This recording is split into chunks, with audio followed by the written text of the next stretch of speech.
All right, these are the answers to page 61. First questions want us to figure out the domain and the range of the function that we're looking at. So again, the domain is a list of all of our x values. So we can see that this function starts at -4, and there's x values that go to this graph all the way to +4. Past 4, no. Before -4, no. But from -4 to 4, that works. So there's a couple different ways you can write that.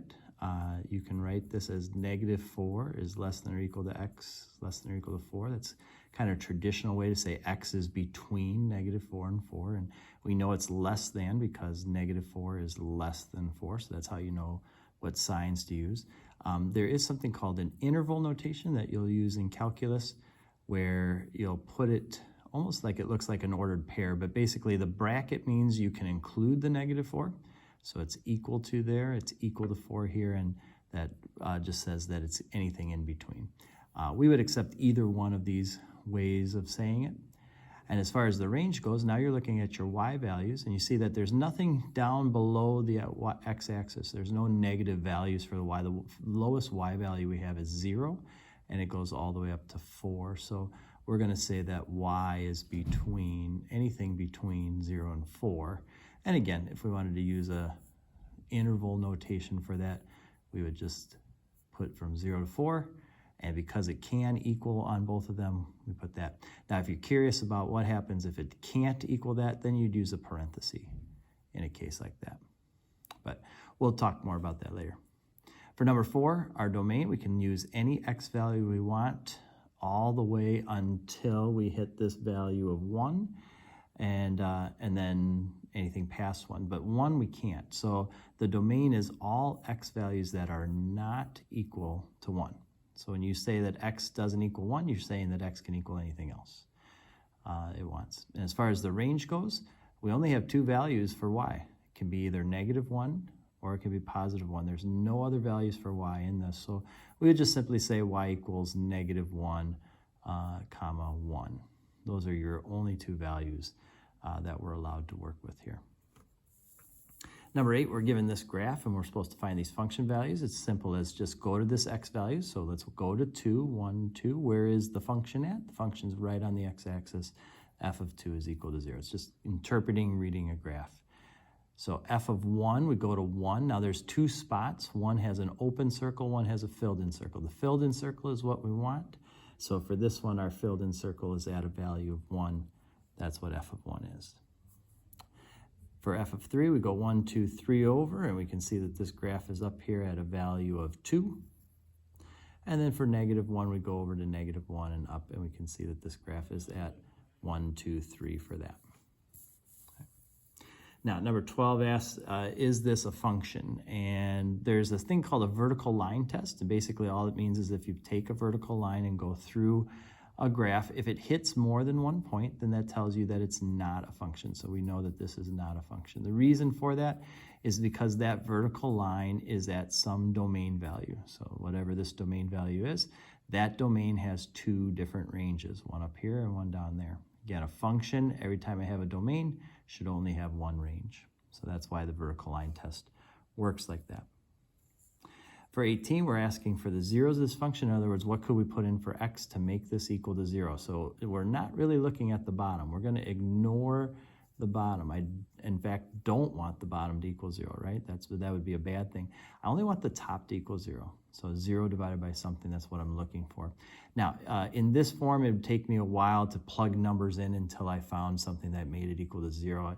Probably going to be a little easier if we factor this. So to remember factoring, I'm looking for 2 numbers that multiply to equal 14 and add to equal -9. And after a little bit of thought, I come up with -2 and -7. -2 times -7 is 14.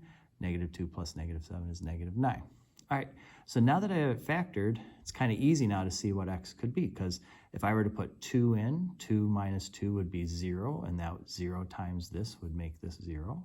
Or if I put 7 in, 7 minus 7 would be 0, and that would 0 this out. So my zeros are x equal 2 or 7. Either of those could be put into the equation, into the function, and make that equal to 0. Similar idea here, I'm looking for what would make this equal to 0. So the square root of 0 is 0, so really, even though there's a square root and that looks a little intimidating, I really don't even care about that. What I'm more interested in is when does 3x plus 2 equal 0? So I'm going to set that equal to it on like a separate equation. I'm going to subtract 2 from both sides. I'm going to divide by 3. We end up with x equal to negative 2/3. So if you put negative 2/3 in there, multiply by 3, add 2, you'll get 0. That's the 0 of that function. Now we come over to 32, they give us an equation and they want to know when is this function increasing and when is it decreasing. So it's as simple as just kind of looking at your, what we call the vertex here, which is at positive 2. And anytime we go past 2, from 2 and beyond, this function is climbing, it's going up. So we are increasing for 2 less than or equal to x less than or equal to, or I should say less than, and we could put infinity on this one, because this function will continue to climb forever and ever and ever. So if you were to put that in a function notation, we would go 2 to infinity, and then we're going to put a parenthesis.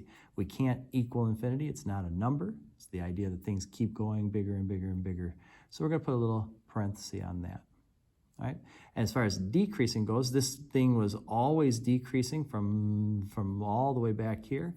So that's from negative infinity less than x less than or equal to 2. And you may wonder, well, could we include 2 in both of them? Is it technically increasing or decreasing there? And mathematicians won't get too picky on this. There's a little bit of an argument of whether we should or shouldn't include the 2. Certainly in this class, we're not going to try to solve that issue. If you were to include it, great. If you were to not include it, we're not going to get too picky about it. Really, we're just looking for that interval, practicing that interval notation and this idea here. Right? So for 36, same idea. This one gives us a piecewise function. We want to know when are we increasing, when are we decreasing. So as far as the decreasing goes, we can see that we're decreasing from -1 to 0. So we're going to say from -1 to 0. And if you were to write it in this fashion here, that's fine as well. Okay. And as far as the increasing goes, we're coming from negative infinity all the way up to that -1. So we're going to go negative infinity to 1. We can't equal negative infinity. All right, but we'll include the 1. And then from 0 to infinity, that looks like it's increasing that whole time as well. Okay.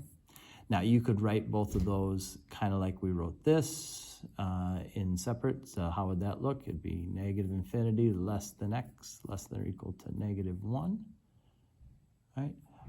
Or 0 less than or equal to x less than infinity. That should be a -1 in there. Okay, so either way, like I said, whatever you're comfortable with, we'll accept both of them. Not going to get too hung up on that. All right, 54 wants you to graph this and find where your relative maximums and minimums are. So I went to y equal, I typed that equation in, and then I hit zoom 6, and this is what we get.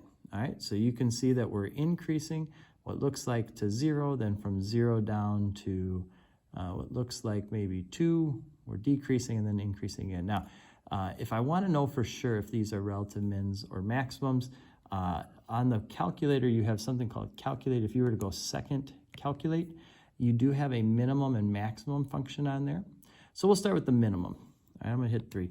Now the minimum I'm looking for is right here. I want to know exactly when is it at its minimum here. So when it says left bound, all I need to do is I need to push enter at some point to the left of this thing. So if I hit enter now, you see this little triangle pops up. It kind of sets a wall there for that. And then I'm going to move over to the right side of this. It can be anywhere to the right of it. Hit enter. Hit enter again for that guess. It gets the process moving. And it shows that the minimum is actually at 2.15. We'll round that to 5. So there's our relative minimum. X equal 2.515. If you're going to do it as an ordered pair, it'd be 2.515, and then the y value there is -5.079. Okay, and I always go to 3 decimal places because that's what the AP Calculus test will require you to do. Again, you can either give the x value of that minimum or you can actually give the point. Now, as far as the maximum goes, we go second calculate. We're going to hit maximum now for 4. Same idea. Left bound be somewhere to the left of this point. Right bound be somewhere to the right of that point. Hit enter again. And we got a maximum of negative 0.155. So maximum x equal negative 0.155. And if you do it as an ordered pair, it's 0.155 comma 1.079. Okay. And we get that from that y value there. So depending on what you're asked, you can either give the x value or you can give the point. Just depends on what you're asked to do. All right. All right, for our last one, we're given a function. We're asked to find the average rate of change between 1 and 5. In other words, what we're doing is we're trying to find the slope, basically, between these. We want to go y minus y, function value minus function value, over x minus x. So if we put 5 in here, we're going to get 5 squared. 25 minus 10, that's 15, plus 8 will give us 23. If we put 1 in here, 1 squared, 1 times 1 is 1, minus 2, negative 1, plus 8 is 7. And then 5 minus 1 is 4. So 23 minus 7 is 16. 16 divided by 4 is 4. There's our average rate of change. So the function increased by 16 in the course of 4 spaces. So on average, it went up 4 every time it went over.